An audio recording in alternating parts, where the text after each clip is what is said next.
JJ Meets World is brought to you by Weedman Design. Adam Weedman founded Weedman Design Company in 2016 on the belief that one-on-one relationships are more important than being a one-stop shop. Adam works with you to get your message across and make you look good to your clients. And let's face it, folks, in this day and age where it's easier than ever to be visible, if you don't look good, you probably look bad. Adam designed our logo for JJ Meets World. It's top-notch work. When he asked us what we wanted, we told him, listen, we want to look good, and guess what? That's what we ended up getting. For more information, you can check out weedmandesign.co. That's Weedman, W-I-E-D-M-A-N, design.co.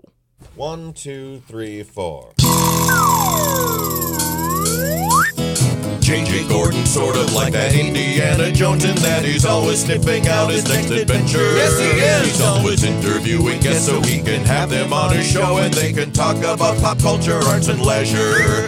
J.J. has his flag unfurled and he likes his french fries curled, and he's fun and then he twirled as he goes to meet the world. He will march into the rain even if his ankle sprained. Take a peek inside his brain. This podcast is called J.J. Meets World. Everyone has a different definition for bravery. Brave might be something that you're afraid of, that you say, gosh, no, I'm going to finally get rid of the spider that's in my room, and I'm even going to touch it with my hands to get rid of it. Or brave is something like saying, I'm going to propose, even though I don't know if the answer is going to be yes. When I think about aspects of bravery, one of the bravest things I've ever done is publicly admit that I love the Dave Matthews Band. It doesn't seem like a cool thing, although I will tell you this, that Dave, as we like to call him if you're a true fan, has a lot of other fans out there, and I've never been to one of his concerts that isn't absolutely completely packed, but there are people out there who think it's not cool to like the Dave Matthews Band, and that you should really be listening to Steely Dan. And I'm telling you this right here, right now, it is brave if you like something and can fully own it and you don't give into that peer pressure. That's such a middle school thing for people to do, to give into, this other person might not respect my opinion as much anymore if I tell them something I like that they don't. I know people out there who talk about restaurants and the real push is to say, oh, you like these trendy, locally farm organic restaurants. But sometimes they go like, no, I like Denny's. And I think that every day people do little tiny brave things. And as a listener, if I can prompt you to do something, and I'll prompt you to do more things as we get to know each other better, and they'll become bigger and bigger, and we'll end in JJ Meets World overthrowing the world. But this first thing is be brave and tell somebody something that you like that is not popular. For example, Tucker, tell me something you like that is not popular. Super Mario Brothers movie starring Bob Hoskins. What? You like that? Yeah. A lot? I mean, enough to consider it a guilty pleasure. I like the fact that your definition of bravery is admitting to having low taste. Mm-hmm. Mm-hmm. Well, because I don't do any other things that are brave. I'm not a fireman. I'm not a police officer. I've never, I'm not in the armed services. I'm not somebody who on a daily basis makes the world a better place to be. I'm not doing what you would consider traditionally brave things are. So I take every little bit of bravery I can find. Because really what you're doing is, by announcing to the world that you love the movie Captain Ron, you're going to reach someone else out there who is also rightly ridiculed for liking Captain Ron. But now you two can have a connection there. Like, they don't feel as alone in the world. I agree with everything you said except for the word rightly. Rightly ridiculed. So let me think of something that I like that is not a popular thing to say. Here's a good one.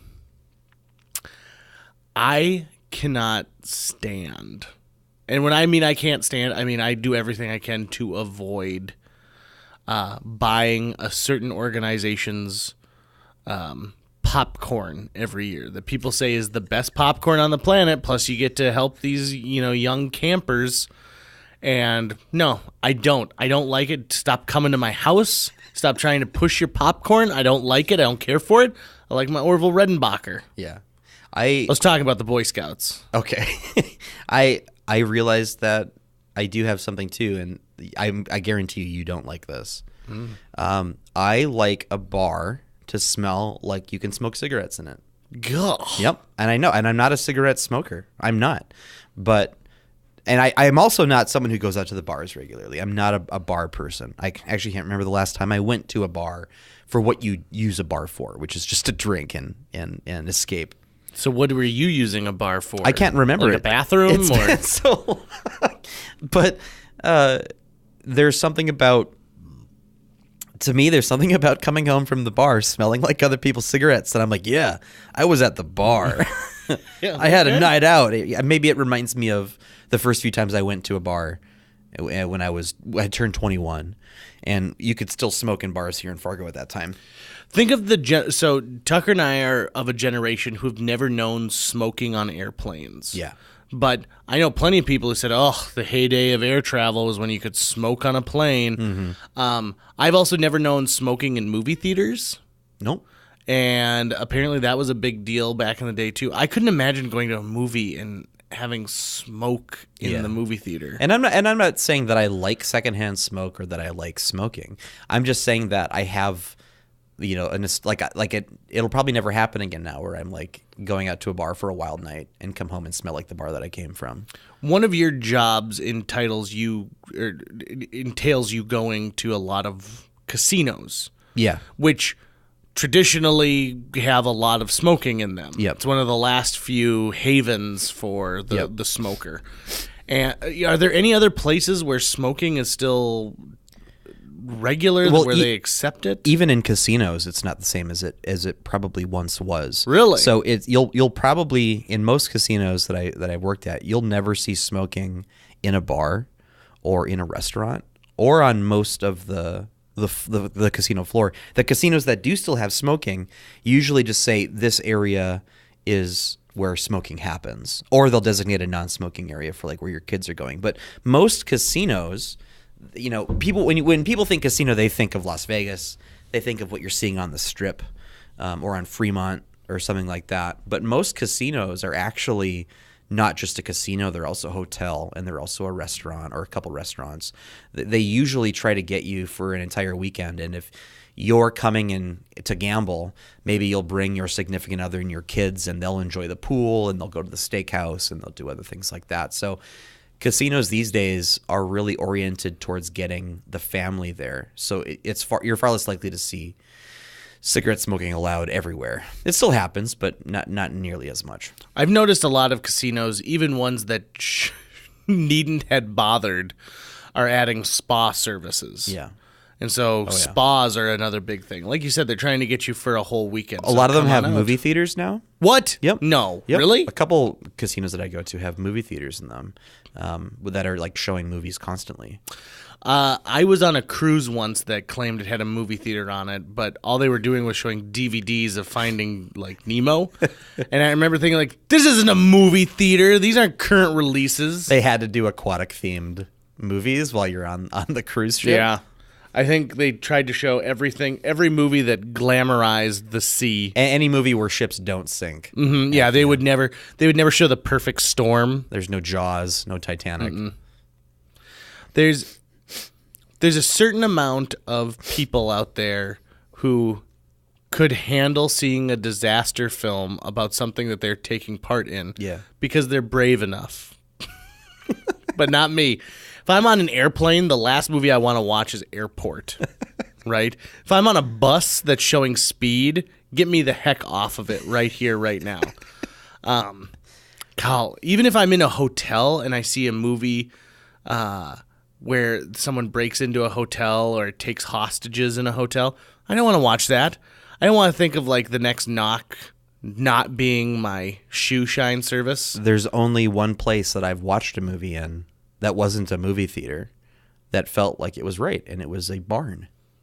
You watched a barn movie in a barn? Not a barn movie in a barn, but a movie in a barn. Oh, I see what you're saying. Like actually watching a movie in a place that's not designed for movie watching. And that kind of ties into our guest today because it was their barn that I watched it in. I don't know what you're talking about. So today on the podcast I know I'm just lying to you. Of course, we've got Mike Scholtz and Valerie Coit, and they run the Free Range Film Festival, which you can go to. It's freerangefilm.org is the website. And so you could be checking that out while you listen to this podcast as well. These are two guests I was very excited to have on the show because I've been really amazed at some of the content that Mike Scholtz has put out. And, Valerie is one of the most interesting, wonderfully strange people I've ever met in my entire life. A short description of them is he is a filmmaker and she is a person who completes puzzles. Mm-hmm. Competitively. Competitive puzzler. So I think you're gonna find some interesting stuff in here. I think you're also going to build your list of movies you need to see. So make sure to have a piece of paper and a pen or pencil or a finger that has a small blood hole in it, so that you can write these down. Write lips. You could write on a mirror. Yeah. You're gonna want to write a bunch of stuff down because we cover a lot of ground on this. Trace it with your finger in the carpet. For what?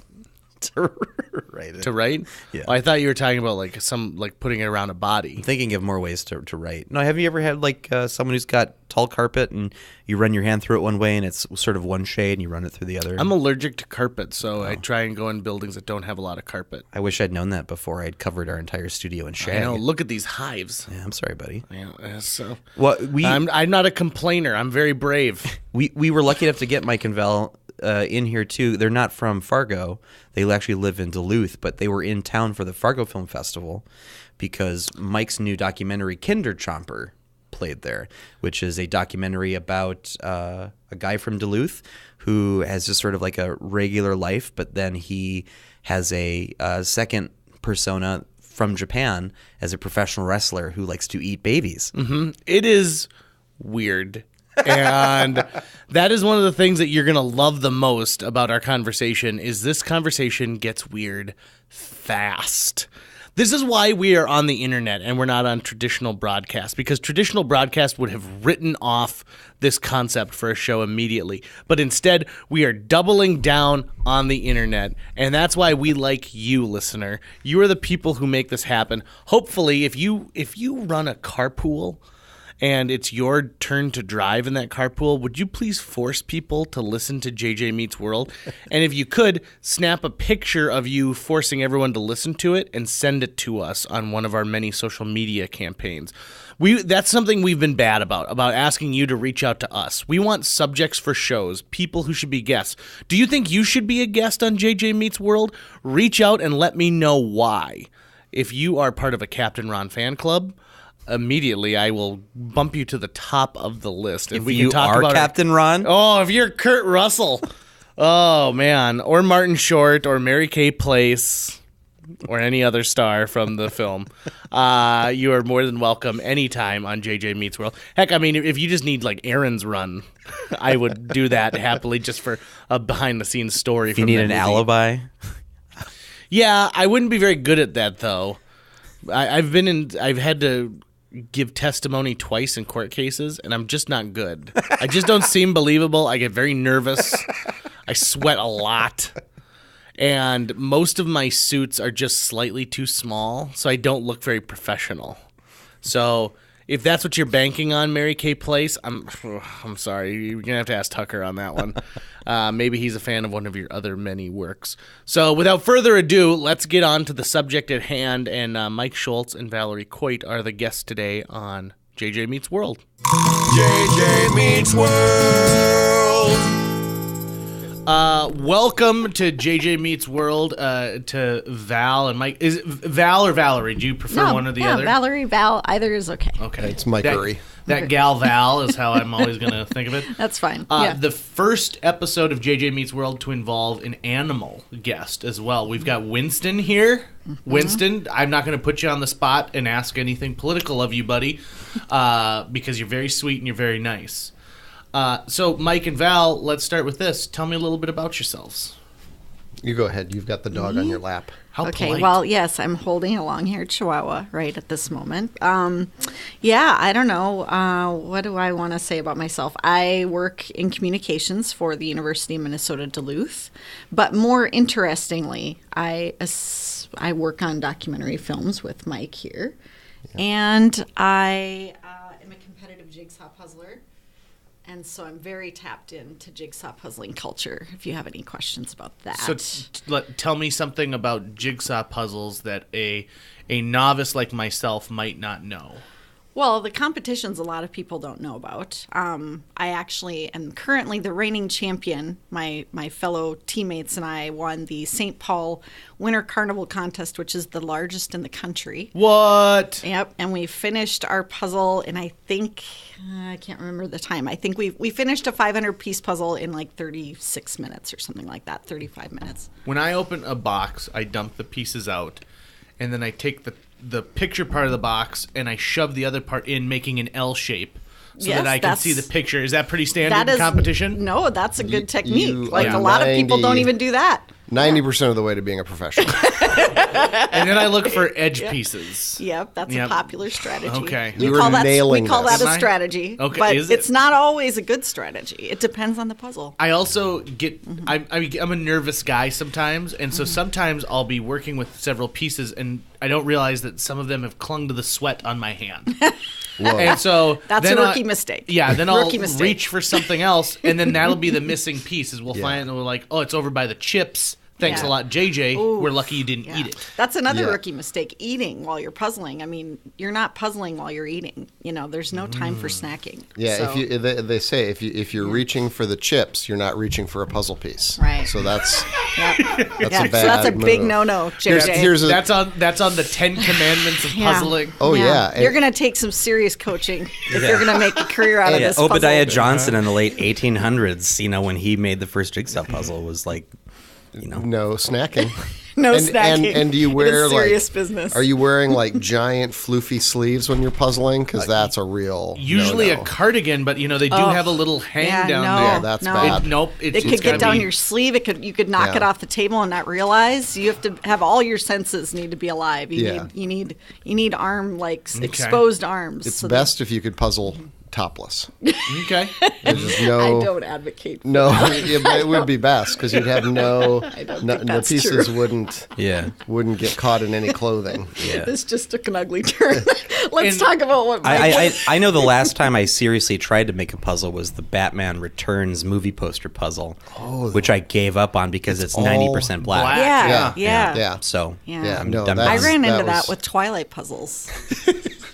Every time I buy a Twilight puzzle, I'd be like, "Why did I do this? It's 90%." Just think to yourselves. She said every time I buy a Twilight puzzle. You know what it's like? It's a Saturday, you're out there, you're looking for a Twilight puzzle. I mean, There were Team 5 Jacob movies. all the way. Come on. I'm wondering how many puzzles for Twilight there are. Oh, a lot. Oh, yeah. There's probably a lot. Yeah, Team Jacob, Team Edward. I got a Team black Bella. and white one, and it was like black and white puzzles are that's an exercise in self torture. Like, why do that to Yeah, yourself? the But Venn diagram of I people did who it. make puzzles and shut-ins is pretty close to a complete circle. Yeah, yeah, Pretty yeah, close. yeah. But that's and not Twilight fans. That's not you gotta, Val. You gotta put those in Val's there, on the too. outside of that Venn diagram. You Not so notice much. with photo puzzles, Yes. commonly what they'll do is they'll take a picture of a lot of stuff that fits a theme.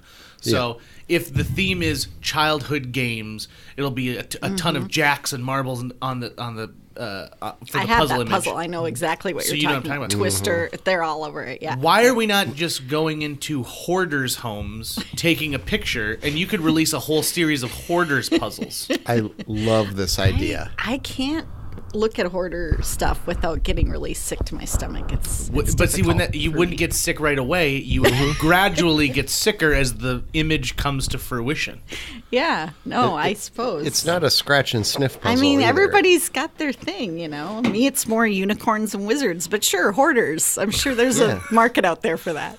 Let's talk about buying used puzzles, and then we'll get to Mike Okay, eventually. okay, I don't- This is I really don't- interesting. to me. It's fascinating. Do you ever gamble and pick up a used puzzle at garage almost, sales, stuff like that? almost exclusively. Oh, really? Because, I mean, not to sound braggy, but I can do one of these things in like a little over an hour. So if I spent, every time I was buying a new puzzle, I would be broke because they're like $20 for a decent quality one.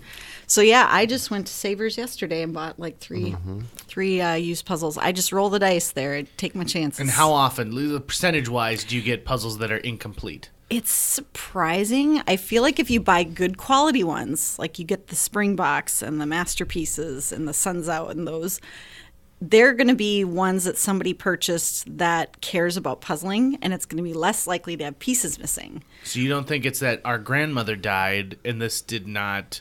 No one wanted to take this, so we just gave it to She wanted to be buried with her favorite piece, and we didn't know what to do with the rest of the puzzle. I just think, like, if you buy the ones that are made for kids, there are going to be pieces missing. You just got to know what you're looking for. The Milton Bradley are so bad. Yeah, don't buy Milton Bradleys. They're always going to have pieces It's missing. too bad that there isn't like a, maybe like a documentary film out there that someone could watch. It's a great so interesting you mentioned that. Yeah. Why? That's a perfect segue to Mike. That is what you were saying is falsity, because there is a documentary. What are you even talking about? I made a documentary about competitive jigsaw puzzling. You and only you. Well, no. I mean, I needed the help of my co-filmmaker, Amy Elliott. I hope she doesn't listen to this podcast. And well, technically, no one has yet. Yeah. As of the time of this recording. I knew Val because I live with her, and I knew she had this weird hobby, competitive jigsaw puzzling. So I realized as a documentary filmmaker that might be something that I could make a film about. But it really took the coaxing of Amy to like really make it happen, because Val doesn't seem that interesting to me on a day-to-day basis. No, I was a terrible documentary subject. I was just, yeah. I don't know that I was that excited to be in the film, because it was sort of like, oh boy. What's the title of the documentary if people want to seek it out? Oh, had I not it's said out that? there. No. Yeah, it's out there. Oh, let's just not say. No. I mean, we've People got Google. the fact that we've gone this far. True Lies, too. It's called Wicker Kittens. Okay. And the going theory was that 98% of all puzzles feature kittens in wicker baskets. It's not a true fact, but it feels true when you are looking for used puzzles it does at feel the true. at the thrift store. Well, and I like kittens in wicker baskets. I mean, It's you have a to lot. be a monster to not like kittens in a wicker basket. it's on a The other lot. title that somebody recommended when we explained that was Tub Puppies. And so I'm sort of full of regret now that we didn't go with Tub yeah. Puppies. Yeah. Because there's always like the steel tub Yep. with the little puppies like pouring out And of they it. got two little paws over the yes, side. yes, that's Yep. exactly right. Bubbles. Yeah. Yeah. So, But I think That I would've have been a that. good alternative I think I've title. got that puzzle. yeah. It's Everyone usually does. Dalmatians or golden retrievers or something that are in the tub, it seems like. Yeah. Certain dogs are more popular than others. So, Mike, that's the only thing you've ever done then, huh? no, That's your one claim to fame? Well, kind of. Yeah. I mean, that movie, like, you can actually find that movie out there. It's on like iTunes and Amazon and stuff, and you can watch it. But It's on the Sports Illustrated channel right now. If Yeah. you get the Really? Sports Illustrated channel, and it's free, you don't have to pay. If you get Sports Illustrated channel, it is on there. It's free. Like You don't have to pay? it's a subscriber type service. I think it's on Amazon. I think it's through Amazon Prime. Yeah, or I think it something. is. Yeah. But yeah, Anyway. they actually consider that a sports movie. Of course Because it is. it's competitive. Yeah. Yeah, because you guys were just featured too, like in an article, like 10 sports docs you should see that you haven't heard of. Yeah, Sports Illustrated did an article. Yeah, exactly. That, and then I think if you have eagle eyes, you'll notice that all 10 of those films are currently streaming on Sports Illustrated's own network. That is smart. Synergy. So Synergy. it's synergy, or it's just the complete breakdown of journalistic ethics. Please I don't click know. our affiliate link in the summary for Sports Illustrated. Is this a Sports Illustrated affiliated podcast? I'm just covering my That would bases just be- in case It we is. get there. Technically, it is That now. would be handy. I mean, affiliated officially by their lawyers? No. I mean, you guys are Affiliated by mention? tangentially affiliated with Sports Illustrated. We are. Yeah, tangentially. I was featured Makes in perfect Field and sense. Stream magazine. What? You were not. Yeah. As which? Field or I stream? was Stream. I was in the Doritos had that contest to Oh, make yeah. a commercial. Oh, yeah, right? yeah. And so I was in one that was produced by a friend of ours named Jason Jacobson. That was- yeah. about catfish noodling, where a guy's noodling, but he's eating Doritos, and he pulls up a beautiful mermaid. I'm the guy who pulls up the beautiful mermaid. So Field and Stream wrote an article about it, about how noodling is now in the lexicon. Zeitgeist, yeah. Everyone is talking about it. Yeah. It's just noodle mania right now. It I is know. noodle You mania. can't walk down the street Yeah. without getting noodled. And what's amazing is it didn't Especially even in make it Fargo. to the final round. It just was a fan favorite that, for whatever reason, I think Doritos had a hand in keeping that thing on the down low, because we had two men kissing in it. You know, I'm not going to ruin the whole commercial, but if you wonder how we got from a mermaid to two men kissing, you got to see it. Yeah. But so we're cut from the same cloth, is what I'm trying to say here. Yeah, no, so we we can are let our all- guard down because we're Yeah. celebrities. Yeah. Oh, good. And we can really I had my appreciate guard each up. other. I wasn't even sure if I wanted to tell you the title of my movie for a full good. 38 minutes. There you go. I mean, you guys are reading Gwyneth Paltrow's latest magazine, right? No. Picking up what she has. Not at all. Newsletter? Yeah. No. Yeah, of course. Yeah, $95 plates. Yeah. No. Was that a homework requirement before we got Did I miss the segue? How are we talking? I really don't know what happened. goop. Because I want to segue? get sponsored by Goop. Our dream here is to have Gwyneth as a guest. Ms. Paltrow. Really? Yeah. But Okay. not as a full guest. I just want her to come with somebody else, and occasionally we'll mention it, and you can hear from the background being like, "Oh, was it true?" So maybe that'll happen one day. Yeah. I have lots of questions for Gwyneth Paltrow. Oh, can you think of one off the top of your head? yeah. that you want? I mean, famously, they had an article in Goop about the vaginal steam clean process, which is fascinating. I'm like, wait a second. I don't have anybody locally who's doing this. Why is that? Like, Marsha, where do you get your vagina steamed? My vagina steamer he's left for vacation and I don't know feel where like to go. there's something wrong with me that I've never had this done. I don't know. I feel like Walmart does that. Am I maybe wrong? Walmart has a. It's more of a dip. vaginal It's like a steam. bath dip. It's like a salt dip. You know? I do feel Like like, a it's a potato chip retro dip? thing. Yeah, because I went to the spa in Hot Springs, Arkansas, which is a famous spa town Yeah. because they've been doing spa stuff there since like the 1800s. And you can go to these old-timey spas where they stick you in the cabinet with your head sticking out. Yeah. And like that stuff. So I've done all that. And they had a thing, they call it a sitz bath, where it's just like your lower extremities just getting just washed. Like, I mean, it is like a hardcore washing. And so I thought, well, this seems like kind of the same thing. Is this the same hot Maybe springs that's area where that Gwyneth got FDR it. went Yep. to, Yes. like before he was Yes. president? Yep. I've Yeah. been to the spa places where he had been. Oh, very interesting. Because they'll have like pictures on the wall of all the famous people with their heads sticking out of those big metal boxes because they couldn't get out. Winston, so. you remember him. You remember your buddy FDR, right? Winston? Yeah. The Winston Churchill? spas haven't changed. They haven't changed them significantly No, since they're like so 1900. crazy. Yeah. Yeah. And you literally will have like a woman just scrubbing you, and Yeah. it's an intense Have you process. guys ever seen the movie The Road to Wellville? Yes. It's one of my all-time favorite movies Yes. that people haven't really seen. Yeah, Yeah. I love that movie. And it's about John Harvey Kellogg, the inventor of cornflakes. Not the good ones we know. That was his brother who added sugar to them.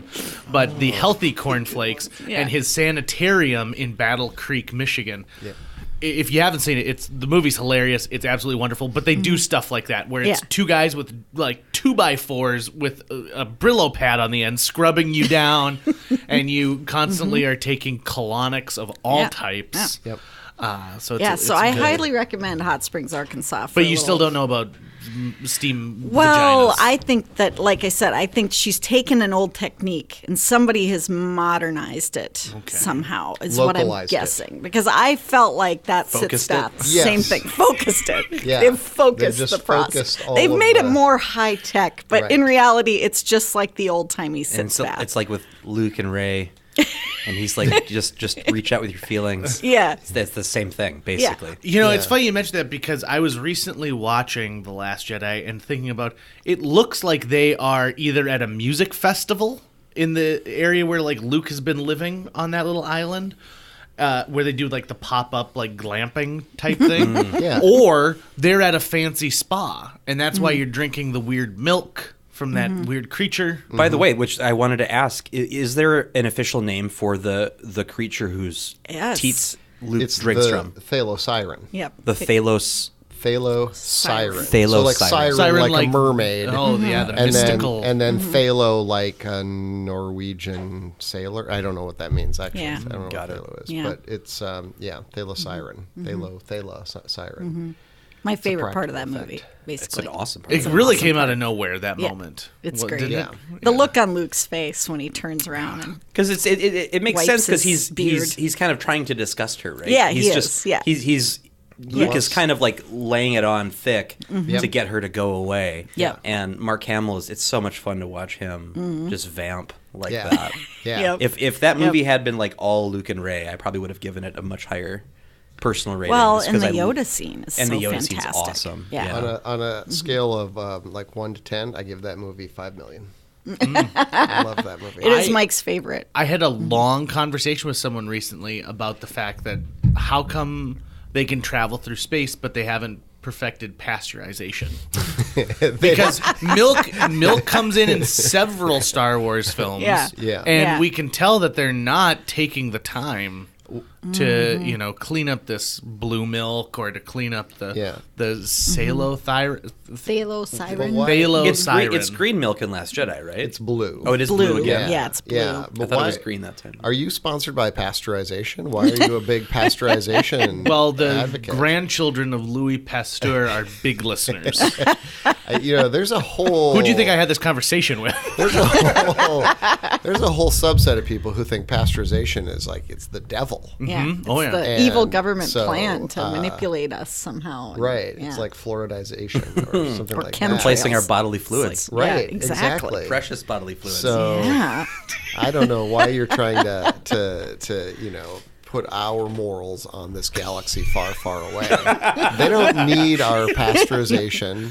They don't need any of that. Might I be this bold? Do you think that the Empire was pasteurizing milk? I and that the absolutely- rebels For sure. are. For 100% sure. do Yeah. believe that. Okay, yeah. so if you Yeah. had The rebels are all Cheerios- organic. Yep. They're Yep. very they're probably vegan. A lot of them, I would guess. Yeah. Yeah. I'm more Seems like interested in how the milk tastes on the Enterprise. Because if they have things like synthahol in place Yeah. of regular alcohol, in their replicators, they could probably make milk that has all the benefits of pasteurization just right off the bat, or none of the drawbacks of non-pasteurized milk, I guess Yeah. you could say. What are the drawbacks of non-pasteurized milk? It's I don't know. bad for you. Well, I You think don't know. You I think don't know. there can be bacteria in there that if a dairy operation is not clean enough, you could have bacteria in there that makes you sick. Okay. Here's a fast fact. Val grew up on a dairy farm. I grew up on a dairy farm. Val is actually, So I an grew expert up on this. on the unpasteurized stuff because we just took it right out of the tank. Like we milked I the cows. expected you to say teat. No, the cats did that, but I never. Well, and I mean, we would do it to gross each other out. But Like, would you squirt? Can you? Okay, Yeah. when you're milking a cow, can you squirt someone with it? Like, Oh, is it totally. possible to like? Oh, yeah, be like, it's hey, got Tucker, a strong- and get them right in the face. I when never- you watch it on TV and you can hear the whoosh, whoosh, whoosh, like it's strong. It comes out of there really This is strong. great. We actually brought a cow with us here today. Oh, Let me go thank get God. it. It's out in the car. Yeah, and yeah, you can. I mean, we would spray it quite a ways into cats' mouths. Like they would just all kind of follow in a pack, and they'd just be sitting there waiting, and we'd squirt it into their mouths, and like we'd do that to each other, kind of squirt each other with it. Did your dairy operation ever go into the mechanical age of like mechanical milkers, or was everything done by hand? Well, we had we had mechanical milkers that we had to put on by hand. It wasn't like all automated, and we didn't have one of these milk parlors with like the cows on a rotating platform or anything that fancy. But you'd have to, when you start milking a cow, you have to clean it off, and that's part of the cleanliness thing and getting rid of the bacteria. You clean the teat off, and then you squirt it a couple times to get any stuff that might be slightly sure. up in there. I out. do that with my Keurig machine. Yeah. If I'm switching from like dark roast to light, I'll usually run something through there real quick. It's exactly the same as your You're a Keurig. coffee farmer. Exactly. It's exactly the same. So and then you put the milker thing on. So That's you had to interesting. squeeze each one like a couple times before you put the milk machine on. And So I've tried milking a cow twice in my life, and I can never get it right because it's sort of a pinch and pull method. It is. And I could just never really get that to where. And I see both of you looking at me because I'm doing the motion. Yeah. And the look You're doing is the not motion great, really well. right? It looks like you're doing because- doing the motion well. And partially is I always wanted like a rhythm to start, right? Like you know, like the beginning of Folsom Prison Blues. I wanted that like boom, boom, boom. So you're like Doctor Strange going into surgery, and he's like, play Beyonce. So he's got like a beat to go to. Yeah. Yeah. We used to play music in the barn.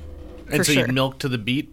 Yeah, kind of. I mean, What's the I don't know. what's the good best milking milking? songs. Yeah, I don't want the milk to sour. this was when I was a kid, so it was like in the 80s. And so usually it was just the radio station. We would just play the like Y94 or something like that. Would certain And we songs would make it come out frothier because you're Well, milking I did harder? have a brother who was super into Rush, and so whenever he was helping, we had to listen to Rush.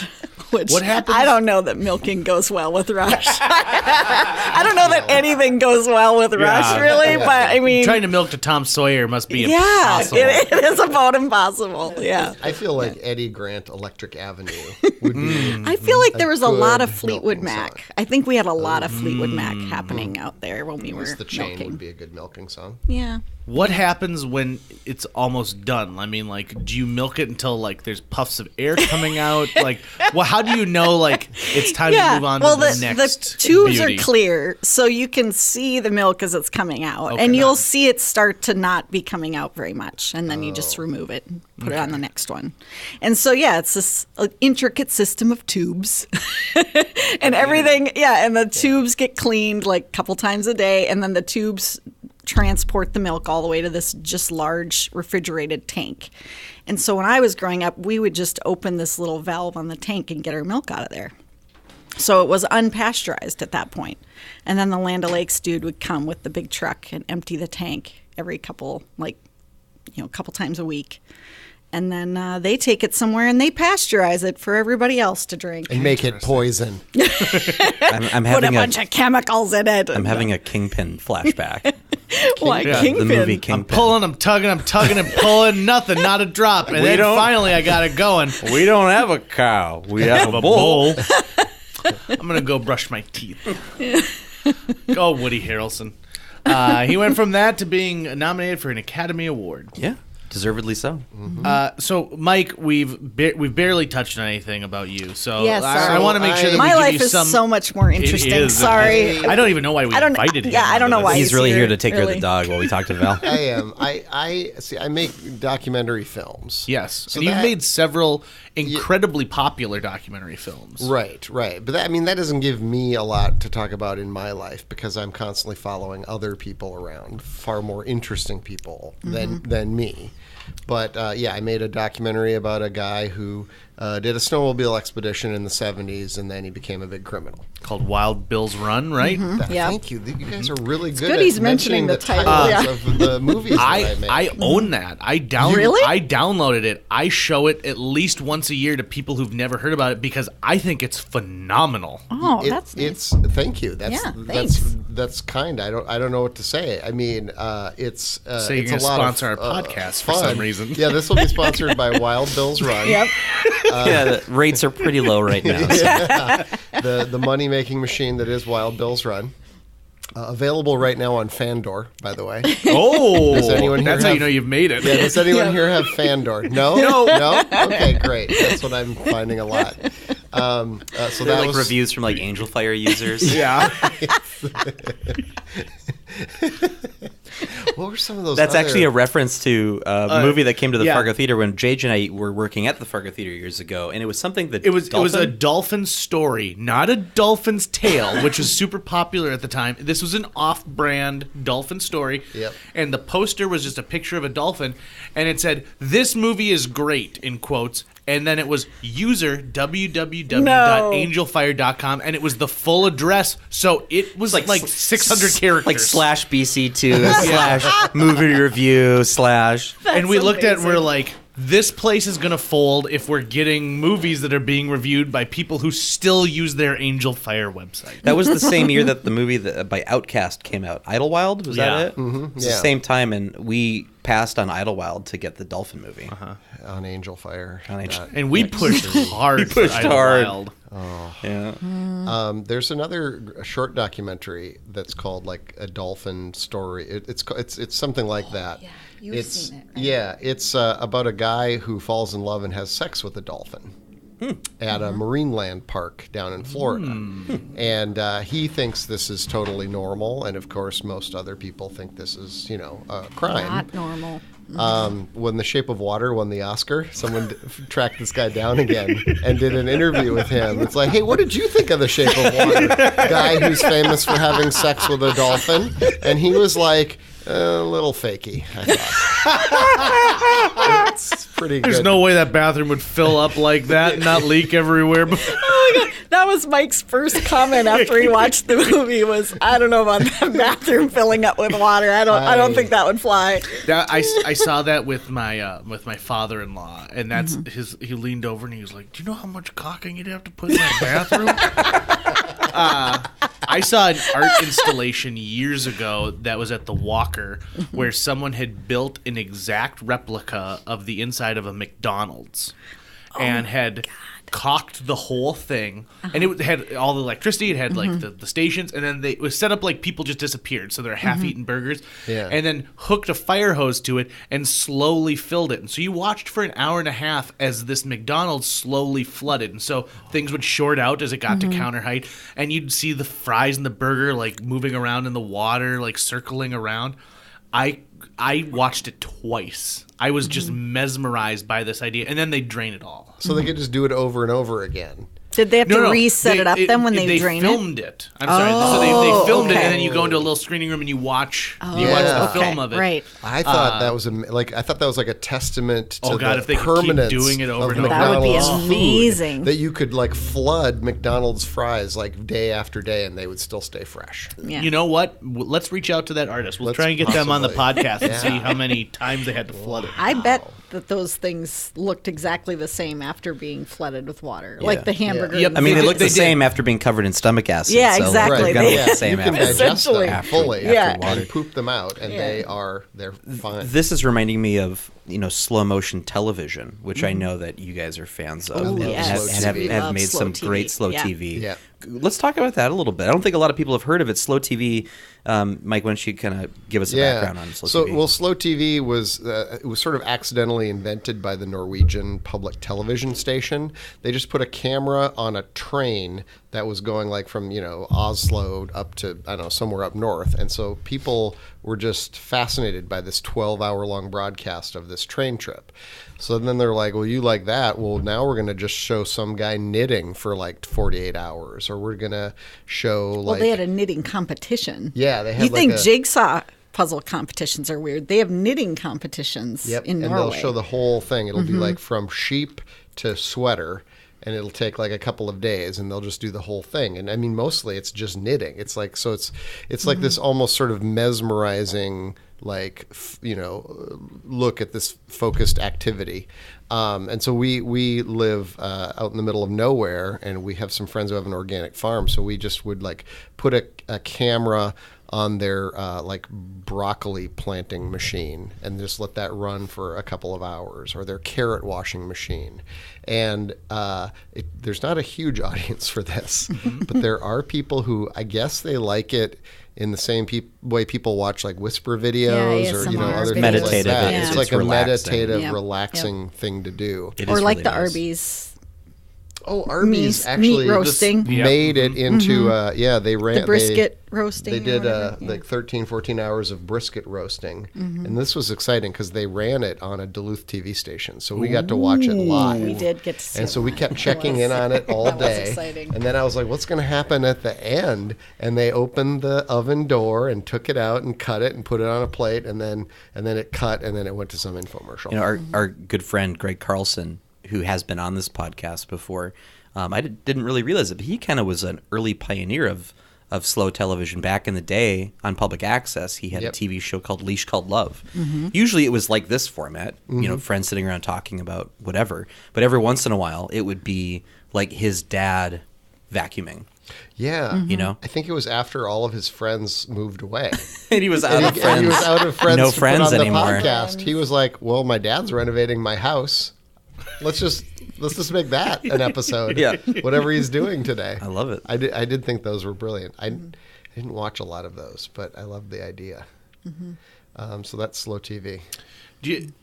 There are things that disgust me that people will watch hours and hours of on YouTube, and I don't understand it. But then a lot of people don't understand me. Recently, I was talking to somebody who's obsessed with like the pimple popping. I was videos. just going to bring I that can't up even. when Why you would you you? said that. That was the first thing I thought of because I know that that's a thing right now, and I. In high school, used to be so grossed out. I don't know if anybody else has had this experience, but in high school in the spring, when it would get warm and we'd be able to have like gym outside, people would be like laying on the grass and popping pimples on each other's backs. Oh. And I just thought that was the most disgusting thing. And I would never touch anyone that did that. And I would be like, don't touch me. Like, that is so gross. But they used to do that. There and are people where now it's a thing on TV and people watch it and it's never just heard of so that action is so gross. satisfying to them. It's just Yeah. bizarre. It's weird stuff. Oh. Winston, He's just sore. Winston wants us That's to move okay. on because this is a disgusting thing to talk about. Literally just cried out. Yeah. So, a pimple on his back. all right. So we've covered. Oh Yeah. yeah, I'm Two- doing a two- really I'm two doing a of bad them. job. So then I Yeah. also made a movie about how Vikings supposedly conquered Minnesota 1,000 years ago, but they didn't. That's just a bunch of Malarkey? Yeah, malarkey. Thank you. That's But malarkey. maybe people JJ believes. Like the hoverboard from Back to the Future 2, people thought it was real. Exactly. People like genuinely thought that Vikings somehow sailed, to the ocean Through that some we channels have here in Minnesota. in the Great Lakes. Yeah, exactly. Or like there was more water then, or Vikings were more This was a big prone lake, to Mike. take 300-mile hikes from Lake Superior, and then they'd go and carve a rune stone, like a marker saying, yeah, we were here, and then there were some other like we were attacked by Indians, and then we left, and like people keep finding throughout the plains here, they keep finding what they say are Viking swords, but a lot of times they're like props from theater productions. Because everyone's doing Viking themed theater productions. they're not even really Viking swords. They're just like They're probably old- they're like swords that aren't even look like any particular historical. Yeah, like there's this Viking sword museum in Ullin, Minnesota, and they had a sword that said it was a Viking sword for years, but like the sword was kind of two pieces with a hinge. It rattled like it was a German. It was an old reproduction of a German sword for like theatrical productions and stuff, and like none of these are like viable weaponry.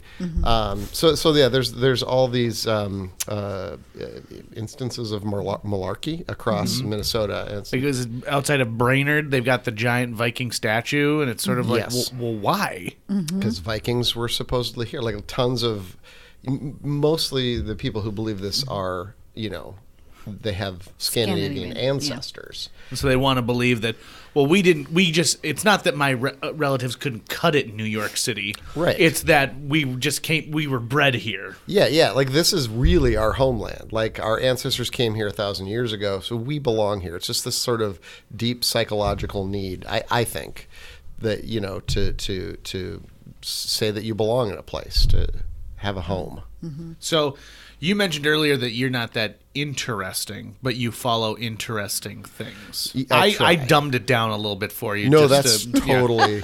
But what I'm interested in, when you see something, what do you gravitate to say this story needs to be told? More people need to know about this, because you've got a very neat eye. It's not like It's not like you did the puzzling documentary and then you did one about extreme ironing. You're not falling into the Right. same habit. Yeah, no, I have a short attention span, but then I'll become obsessed with something for 3 years. Okay. I mean, and so I'll know. I guess I like things that have a layer of surprise to them, a little bit of an onion. Like the first one we were talking about, my first documentary was Wild Bill's Run.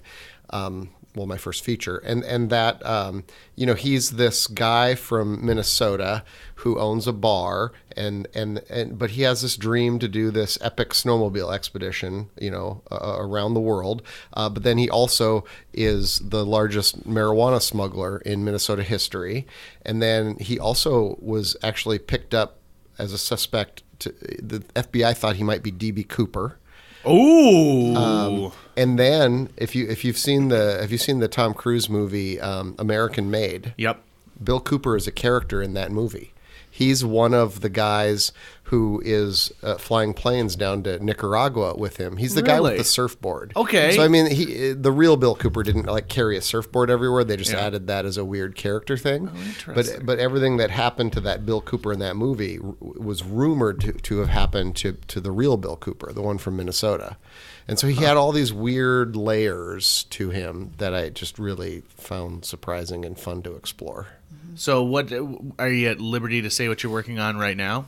I can say what that's I'm a good working on. segue. Weird layers. Yeah, I'm actually working on a documentary that is based in the town of Fargo, North Dakota. Oh yeah, well known for both the movie and television show of the same name. Yep, exactly. But we don't provide filming tax incentives in North Dakota, so no one's making any of that here, other than you guys. So thank you very much. Well, you're welcome. We're thinking about outsourcing a lot of it to Calgary. Okay, but, good. It we looks just need like us. great tax incentives up there. But, Same accent. It's all good. Same exact thing. No, we discovered a group of people in Fargo who do a celebrity death pool. Where you kind of like a fantasy football draft. You choose in turns. You take turns choosing celebrities you think might die in the next calendar year. Okay. So like George H.W. Bush would be on there because he's like 110.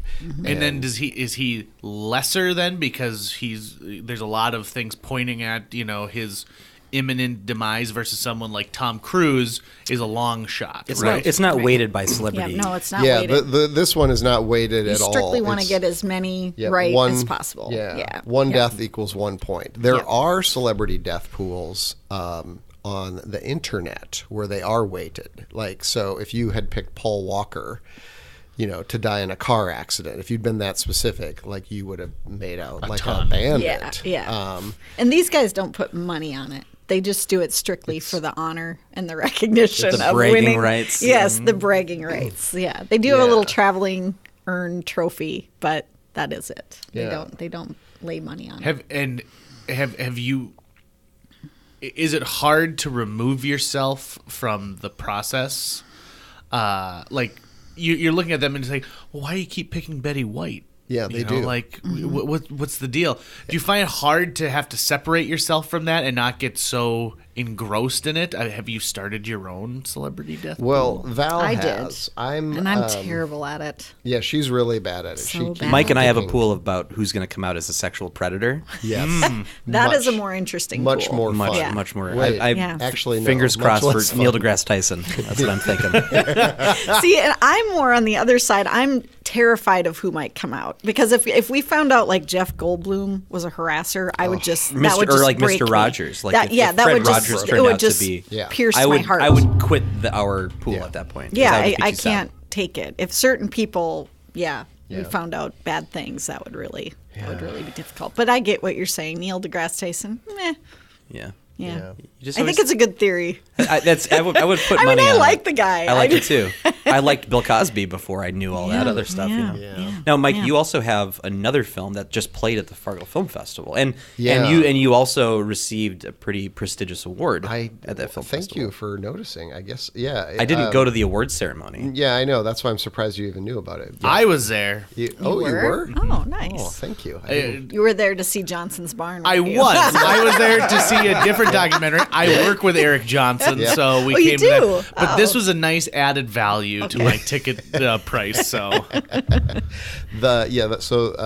I'm currently sending a documentary out to a lot of film festivals called Kinder Chomper, And it's about this really nice artist from Duluth, Minnesota, who moonlights as a professional wrestler in Japan, and his gimmick is eating human infants. That's why the name is Kinder Chomper. Interesting. So there's another guy with like layers. Yeah. He's also an ophthalmology technician. Okay. And, He's very mild-mannered. And he's got 2 kids and a wife. And so he's got all these weird hobbies and like layers to him. And he always wanted to be a professional wrestler growing up as a kid because they're like superheroes. And so he went to wrestling camp and he made a tape and he sent it off to the Japanese professional wrestling associations. And they were like, so you want to like eat babies as like your villainous... Oh, yeah, okay, that sounds great. Yeah, let's go with that. We can market Japan. that. Yep, we can work with that. Yeah. Yeah. Japan likes weird. Japan is literally a post-apocalyptic society, so it makes sense that It's Blade Runner true. 2049 Basically. like today. They like things dark over So, there. how did you find this guy? Well, I live in Duluth, and we just sort of ran into each other. I met him as an artist, and then while we were chatting the first time we met, he said he lived in Japan for a while, and I said, "Oh, I lived in Japan for a while. I was an English teacher. What was your job?" And then his job was way more interesting than mine. He eats babies on stages for money. He doesn't actually eat the babies. You guys Like know little that, dolls, right? Yeah, he's it's like the rest of dolls professional wrestling. It's all fake. Yeah, it's fake. Totally fake. He runs out into the audience and threatens to eat the children there, and they squeal with delight or cry in terror. Yeah, And they there's do 2 cry. kids out there like, no, seriously, he does because Yeah. I had a cousin and whose best friend, he ate his best friend while he was out there. Yeah, exactly. Boogers and all. And Probably. he's dead today. But I don't know if this is like a worldwide phenomenon or if, I think in Japan they're so afraid at a base level of the foreign devil coming to eat their babies. Like, I think there's something really primal to it that is That could be. interesting. Yeah. Yeah. I mean, they have So- that weird obsession with like old ladies like being terrorizing kind Yeah, of. they have the Yeah. Oni Baba. Yeah, the myth. Oni Like, Baba grandmas stuff. are all secretly ogres Yep. who may terrorize their grandchildren or little children. And children are at risk in Japan. there's a lot of I think a lot of myths and legends in Japan that surround like raccoons and Yeah. bunnies. Yeah. Right? Like Yeah. you guys are Yeah. trying to remember the word for raccoon. I And, can't remember but either. like a lot like they beat of on their bellies and bars- stuff, and they do all Yeah, sorts of they things have like a that. kind of a raccoon in Japan that has enormous testicles. And if you go to any like izakaya, any bar in Japan, it'll have a statue of one of these raccoons in front of it. It's like really, they're Yeah. everywhere. Yeah. I don't Rocket know- Raccoon is huge in Japan. Huge. He is. Yeah. I bet he is Huge. actually. Probably Huge. is. Yeah. Yeah. Yeah. I just saw an ad for a Marvel Superheroes Live stage show. What? And I'm so glad that the stage show is making a comeback in the late 20-teens. Because when I was a kid, there was a stage show for everything. You could see the Teenage Mutant Ninja Turtles live. There was a Mortal Kombat one. Anything that they could do that involved fighting and people in costumes with overdubbed dialogue was perfect. Yeah, I've and been- so this Marvel one, there's a guy who plays Groot is on stilts. And then there's a Rocket Raccoon that's like bigger than you remember him from the movies because it has to be a suit on Yeah. a man. Yeah. He's gotten That fat. sounds amazing. Yeah. I want to go Yeah. to that. And then when they, I noticed in this I want to go commercial to there. that when the Hulk comes out, the only time the Hulk comes out is they have the much smaller cast members as the regular people, and then the Hulk is like a guy who's 6'5". Yeah. Yeah. And so it looks like he's enormous. Yeah. I thought it was maybe going to be like one of those T-Rex costumes where it's like inflated. That would be a good idea It for a would have Hulk been. costume. I don't know why they didn't involve the Henson Company because they could have done some Yeah. really nice costumes like the Gorgs from Fraggle Rock, Yeah. but just Yeah. make it a Hulk. Right, right. They're all owned by Disney. Do they not talk at the water cooler? Or Obviously yeah. they don't. Well, I think they're waiting for the ultimate shared universe that includes Star Wars and Marvel geez. Cinematic Universe, Fraggle and Rock. Fraggle Rock, and that's I don't know about going to this. happen at some point. Once there's an Infinity Stone that can bring you to the Star Wars galaxy. You sound like Patton Oswalt on Parks and Recreation. Yeah. He was the first scholar to advance this theory, Scholar. and Do you feel like that happens, right? And that happens on an NBC Universal program. Yeah. Oh. Do you think the next day there's a meeting that takes place where it's like, guys, who leaked? Yeah. Who let Yeah. let this be Yeah. known that this is what we were gonna do? Yeah. We got to rethink our cinematic universe. Yeah, let's put the brakes on it a little bit so it's not exactly like Patton Oswalt said. I'm gonna do a segue here Oh, good. excellent. by announcing that I'm gonna do a segue. Oh, Mike and Val are part of a team that run an annual film festival every summer out of a barn that's true. called Tucker's very familiar with this. the Free Range Film Festival. I was about to do the same segue just so I get credit for also thinking it would be an appropriate time to change. Well, JJ, Yeah. as your producer, I get kind of sick of the tangents you go Yeah. on. So Yeah. Well, listen, Thought I'd rein you milk in a is an little bit. important thing, and people need to know more about the milk that they have. Is milk involved in the Free Range Film Festival? I just want to tell you guys, I'm lactose intolerant for real, and I cannot believe how much we're talking about milk. And I hate it. My I parents hate it. will be so proud. My mom will just be thrilled that we're talking about dairy farming. Good. Yeah. The Free Range Film Festival happens in a barn that's 100 years old, but it was a horse barn. It was never a dirty cow barn. It was a dairy barn at one point. It was? You're lying. Yeah, because built when we it to be a horse barn. Well, no, but it had been at one point a dairy barn because they had the stanchions and the gutters. Make and sure you're at the everything just microphone. like a dairy. Oh, sorry. Did they retrofit it to be a cow barn? You And can I read. don't Yes. Looks like know. it's maybe. I know. I you can think go it's ahead and reposition falling. it too. Okay. I didn't want to cause a scene. Yeah. Here. These are. I have to keep bending down We're, lower we're, and we're lower. about to put a new table in here after this one is Yeah, done. that's better. Here's an interesting fact. We don't cut anything out of the podcast either. that's okay. So it's not like Really? we go in and edit little things. We want people to know that the conversations are actually taking place in real time. So now they know that we had some technical difficulties, Yeah, we had which is fun. technical Just like how there were we're- technical difficulties with the story of the barn. We're 50 minutes in though, Yes, so sorry. anyone okay. who's still listening, Yeah, so free range. Ouch. Yeah, it's so just we do a film so, festival. yeah. I don't actually apparently know anything about it or the history of Sorry. it. I mean to contradict the you. director of the I festival. like how you were like, "You're lying." yeah. Why are you trying to deceive It's me? just I know at one point I think briefly it was a dairy, but anyway, I don't know, whatever. 'cause It doesn't really matter. A couple of years ago, Annie Nobody Dugan, cares. who's the festival director, couldn't go on TV to talk about it, like our local morning show in Duluth. So she was like, "Oh, Mike, you just go on and talk about it." And it was the 14th year of the festival, and I went on there, and the host said, "So I understand you've been doing this for 14 years. That's a long time." And I said, "No, it's only been 12 years. Get your facts right." Or, I'm paraphrasing. And then I think I argued about it, like whether it was a dairy barn, and so I don't get to Mike. go on TV anymore or podcasts. Yeah. Well, let's focus. Let's Yes. focus on the things we do know for Right. fact about Okay, this thing. all right, So all right. it's not like any other film festival I've ever heard of, which makes it interesting, unique, and fun. Yeah, it definitely happens in a barn. Okay, we've established a barn is Yeah, involved. there is a barn. It's only 2 days. I don't know if that makes it unique, but I mean we just can't program it longer than that. We're lazy, so I guess that makes it unique.